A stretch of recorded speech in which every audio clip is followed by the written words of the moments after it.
ശ്രീമദ് ഭഗവത്ഗീതയിലെ 6-ാം അധ്യായമായ ധ്യാനയോഗമാണ് ഇതിൽ വിചാരം ചെയ്യുന്നത്. യുദ്ധക്കളത്തിൽ ധർമ്മമേത് അധർമ്മമേത് എന്ന് നിശ്ചയിക്കാൻ കഴിയാതെ ചിന്താക്കുഴപ്പത്തിലിരിക്കുന്ന അർജുനനോട് ധ്യാനത്തെക്കുറിച്ചൊന്നും ആ സമയത്ത് പറയാൻ ഭഗവാൻ മുതിരുന്നില്ല.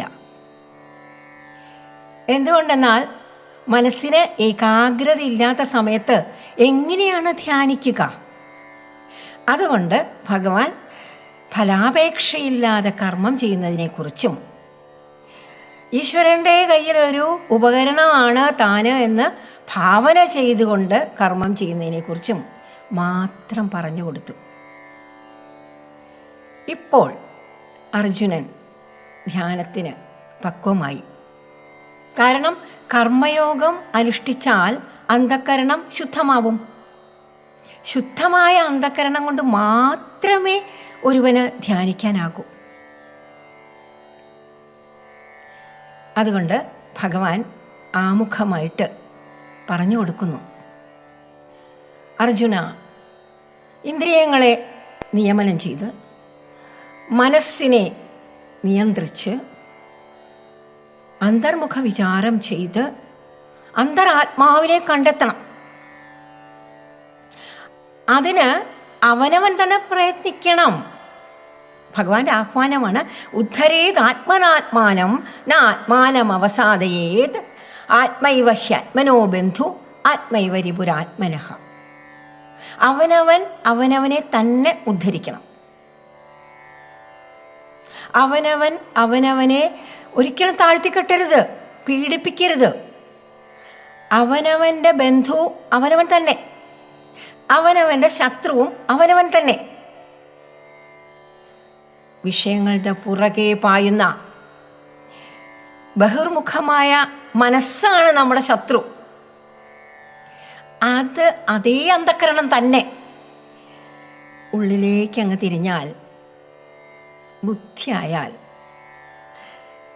അത് വിചാരം കൊണ്ട് നമുക്ക് ആനന്ദാനുഭൂതി നേടിത്തരും.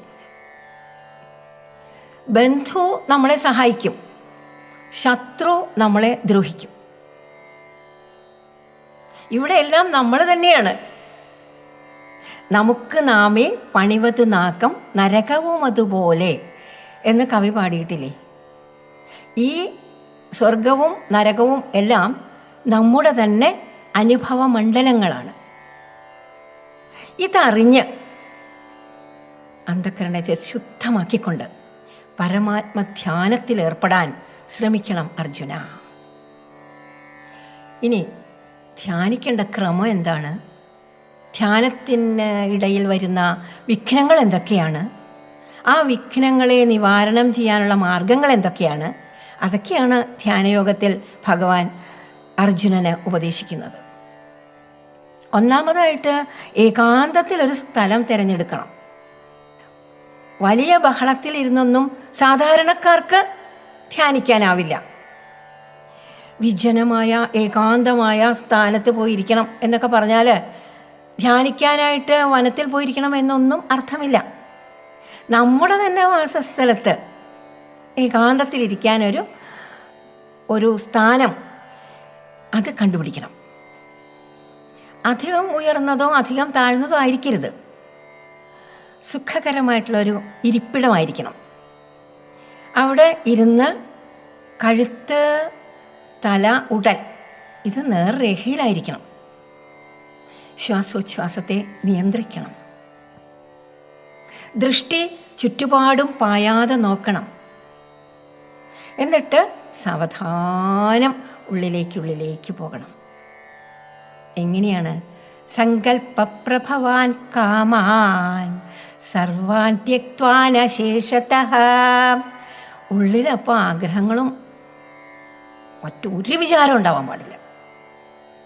എല്ലാത്തിനെയും നിയന്ത്രിക്കണം, എല്ലാത്തിനും ത്യജിക്കണം കുറച്ച് നേരത്തേക്ക്. ശനൈരുപരമേതെന്നാണ്. സാവധാനം മതി, പതുക്കെയാണ് നമ്മൾ ഉയരേണ്ടത്. പക്ഷേ ആത്മസംസ്ഥം മനഃകൃത്വാ ന കിഞ്ചിദപി ചിന്തയേത്. ഉള്ളിലേക്ക് നോക്കി ആ ആത്മാവിനെ കാണണം, ഒന്നും ചിന്തിക്കരുത്. ഇങ്ങനെ ചെയ്താൽ എന്താണ് പ്രയോജനം? പ്രയോജനമില്ലാത്ത ഒരു കാര്യവും ആരും ചെയ്യാൻ തയ്യാറാവില്ല എന്ന് ഭഗവാൻ അറിയാം. അർജുനൻ നമ്മുടെയൊക്കെ പ്രതിനിധിയല്ലേ. അപ്പം അർജുനനോട് പറഞ്ഞു കൊടുക്കും ഇതുകൊണ്ടുള്ള പ്രയോജനം. ഒന്ന്, ദുഃഖ സംയോഗ വിയോഗം എന്ന് പറഞ്ഞാൽ എന്നേക്കുമായിട്ട് നീ ദുഃഖങ്ങളിൽ നിന്ന് മോചിതനാകും. 2, എത്ര ദുഃഖം വന്നാലും ഗുരുണാപി ന വിചാല്യത, എത്ര കനത്ത ആഘാതം നേരിട്ടാലും തളരില്ല, തോൽക്കില്ല, തകരില്ല. അതാണ് അർജുന ഇതിൻ്റെ പ്രത്യേകത. അതാണ് ഇതിൻ്റെയൊക്കെ പ്രയോജനം, മുഖ്യ പ്രയോജനം. അവിടെയാണ് തുടക്കം. അതിന് ഇനിയും കുറച്ച് ചിട്ടകളൊക്കെ വേണം. യുക്താഹാര വിഹാരസ്യ യുക്തചേഷ്ടസ്യ കർമ്മസു യുക്ത സ്വപ്നാവബോധസ്യ യോഗോ ഭവതി ദുഃഖഃ. മിതമായ ആഹാരം കഴിക്കണം, മിതമായ വിനോദങ്ങളിൽ ഏർപ്പെടണം, മിതമായ വിശ്രമം വേണം, മിതമായി ഉറങ്ങണം. അമിതമായിട്ട് ഉറങ്ങുന്നവനും ഒട്ടും ഉറങ്ങാത്തവനും ഒരിക്കലും മനസ്സിനെ ഇങ്ങനെ ഒരു സമനിലയിൽ എത്തിച്ച് ധ്യാനിക്കാനാവില്ല.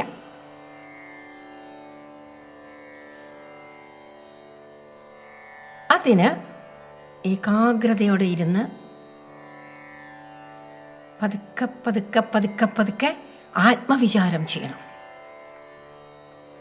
ഉള്ളിലുള്ള ആ പരമാത്മാവിനെ ദർശിക്കണം.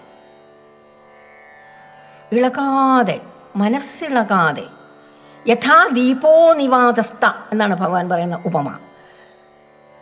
കാറ്റില്ലാത്തിടത്ത് കൊളുത്തിവെച്ച ദീപം പോലെ അങ്ങനെയായിരിക്കണം അർജുന മനസ്സ്. അത് കേട്ടപ്പോൾ അർജുനന് സംശയമായി. ഭഗവാൻ പറഞ്ഞു തരണമൊക്കെ നല്ല കാര്യങ്ങളാണ്. എന്തുകൊണ്ടെന്നാൽ ധ്യാനത്തിലൂടെ പരമാത്മാവിനെ ദർശിക്കാം. പരമാത്മ ദർശനം കിട്ടിയാൽ പിന്നെ ദുഃഖങ്ങളൊന്നും ഉണ്ടാവില്ല. പിന്നെ ഇവിടെ ആനന്ദിക്കാം, സകല ദുഃഖങ്ങൾ ഒഴിഞ്ഞു പോകും. പക്ഷേ ചഞ്ചലം ഹിമന കൃഷ്ണ പ്രമാധി ബലവദൃഢം തസ്യാഹം നിഗ്രഹം മന്യേ വായോരിവ സുദുഷ്കരം. കൃഷ്ണ, മനസ്സ് എന്ന് പറഞ്ഞു കഴിഞ്ഞാൽ ചലിച്ചുകൊണ്ടിരിക്കില്ലേ? അതിനെ എങ്ങനെയാണ് ഞാൻ നിയന്ത്രിക്കേണ്ടത്? എൻ്റെ ഇന്ദ്രിയങ്ങളൊക്കെ വളരെ പ്രബലങ്ങളല്ലേ. കാറ്റിനെ തടഞ്ഞു നിർത്താനാവുമോ? അതെത്ര ബുദ്ധിമുട്ടുള്ള കാര്യമാണ്.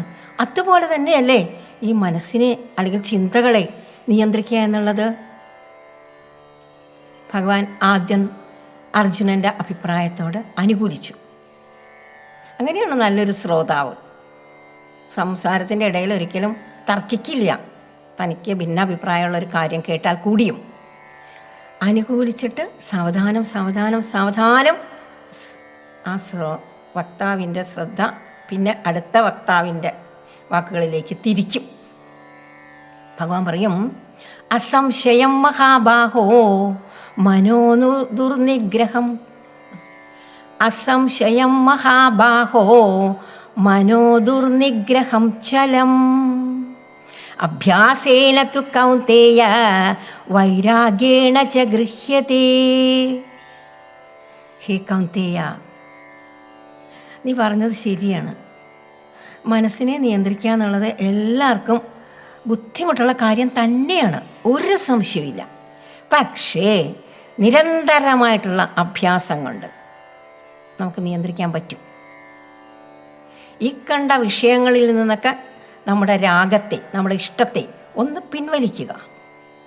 എന്നിട്ട് നമ്മുടെ ഇഷ്ടത്തെ സർവേശ്വരനിലേക്ക് ആക്കുക. ഇത്രയും ചെയ്താൽ മതി,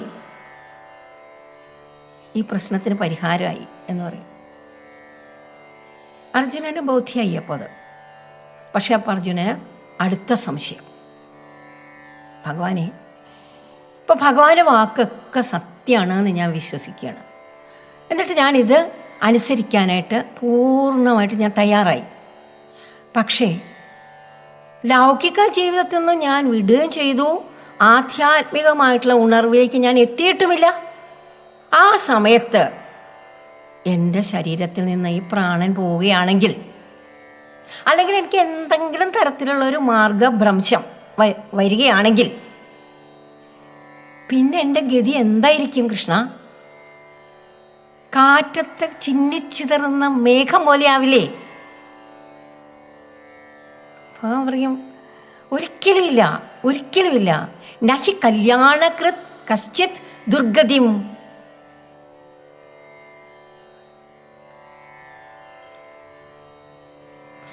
നഹി കല്യാണകൃത് കശ്ചിത് ദുർഗതിം താതാ ഗച്ഛതി. കുഞ്ഞേ, ഒരിക്കലും മംഗളകർമ്മം ചെയ്യുന്ന ഒരുവന് ദുർഗതി ഉണ്ടാവില്ല. സൽക്കർമ്മം ചെയ്യുന്നവൻ സൽഗതി തന്നെ പ്രാപിക്കും.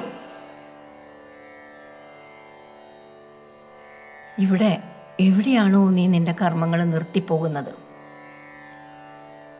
നിന്റെ ജീവന്റെ യാത്ര തുടരും. ശരീരം മാത്രമേ നീ ഇവിടെ ഉപേക്ഷിക്കുന്നുള്ളൂ. സൂക്ഷ്മമായ ഇന്ദ്രിയങ്ങളും മനസ്സും ജീവന്റെ കൂടെ പോകും. ഇവിടെ നിർത്തിവെച്ച കാര്യങ്ങൾ തന്നെ അടുത്ത ജന്മം തുടരും. ശുചീനാം ശ്രീമതാം ഗേഹേ യോഗഭ്രഷ്ടോഭിജായതേ. സദാചാരികളായ സമ്പന്നരുടെ കുടുംബത്തിൽ നീ ജനിക്കും. ഇല്ലെങ്കിൽ യോഗികളുടെ കുലത്തിൽ ജനിക്കും. വളരെ ദുർലഭമായിട്ടുള്ളൊരു കാര്യമാണ് യോഗികളുടെ കുലത്തിലൊക്കെ ജനിക്കുക എന്നുള്ളത്. പക്ഷേ ഈ പൂർവ്വജന്മ സ്മരണ നിനക്ക് ആ ജന്മത്തിൽ ഉണ്ടാവണമെങ്കിൽ നീ അങ്ങനെ ഒരു കുലത്തിൽ ജനിച്ചേ പറ്റൂ. അതുകൊണ്ട് നീ അവിടെ തന്നെ ജനിക്കും. എന്നിട്ട് നീ നിർത്തിവെച്ച സാധനകളെല്ലാം നിനക്ക് അവിടെ തുടരാനാകും. ഭഗവാൻ പറയുന്നത് സത്യമല്ലേ? ആലോചിച്ച് നോക്കൂ. 5ാം ക്ലാസ് വരെ പഠിച്ച ഒരു കുട്ടി 5ാം ക്ലാസ്സിൽ ജയിച്ചു കഴിഞ്ഞിട്ട് പഠിത്തം നിർത്തി. അത് കഴിഞ്ഞ് ഒരു കൊല്ലം പഠിച്ചില്ല. വീണ്ടും അവന് 1ാം ക്ലാസ് മുതൽ പഠിക്കേണ്ട ആവശ്യമില്ലല്ലോ, 6ാം ക്ലാസ്സിൽ ചേരാമല്ലോ. അതുപോലെ തന്നെയാണ് അധ്യാത്മവിദ്യയും. എവിടെ വെച്ച് നിർത്തുന്നോ അവിടെ വെച്ച് വീണ്ടും തുടരാം. ഇത് അർജുനന് വളരെ ആശ്വാസം തരുന്ന ഒരു വാക്കുകളായിട്ട് തോന്നി. അർജുനനോട് ഭഗവാൻ പറയും, ധ്യാനയോഗിയാണ് ഏറ്റവും ഉത്തമനായിട്ടുള്ള യോഗി. അവനാണ് എനിക്ക് ഏറ്റവും പ്രിയൻ. തപസ്വികളെക്കാൾ ശ്രേഷ്ഠനാണ് ധ്യാനയോഗി. വ്രതങ്ങളും അനുഷ്ഠാനങ്ങളും കഠിന തപസ്സും എല്ലാം ചെയ്യുന്നത് എന്തിനു വേണ്ടിയാ? ഈശ്വരനെ പ്രസാദിപ്പിക്കാൻ. അവനേക്കാൾ ശ്രേഷ്ഠൻ ധ്യാനയോഗി തന്നെ.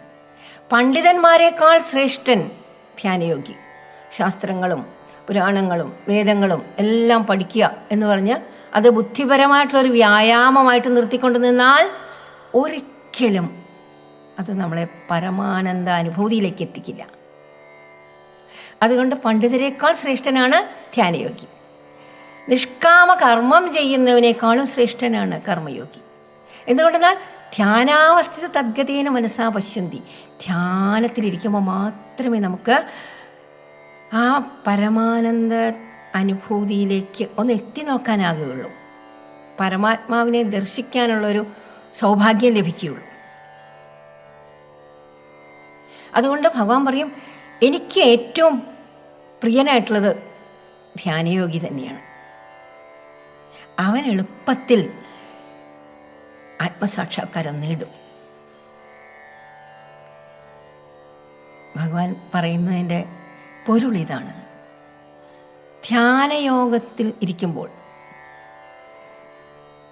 മനസ്സിനെ അടക്കുമ്പോൾ, ഇന്ദ്രിയങ്ങളെ അടക്കുമ്പോൾ ആ ആത്മദർശനത്തിലേക്കുള്ളൊരു പാത തുറക്കുകയാണ്. പക്ഷേ ഇവിടെയൊന്നും പരിപൂർണമായ തൃപ്തിക്ക് അവകാശമില്ല. അതിൽ പൂർണ്ണത നേടുമ്പോൾ മാത്രമേ ഈശ്വര സാക്ഷാത്കാരം അല്ലെങ്കിൽ സത്യസാക്ഷാത്കാരം അല്ലെങ്കിൽ പരമമായ ശാന്തി എന്ന ജീവൻ്റെ ലക്ഷ്യത്തിലേക്ക് ഒരു മനുഷ്യൻ എത്തുകയുള്ളൂ. ഇതോടെ ശ്രീമദ് ഭഗവത്ഗീതയിലെ 6ാം അധ്യായമായ ധ്യാനയോഗം ഇവിടെ ഉപസംഹരിക്കുകയാണ്.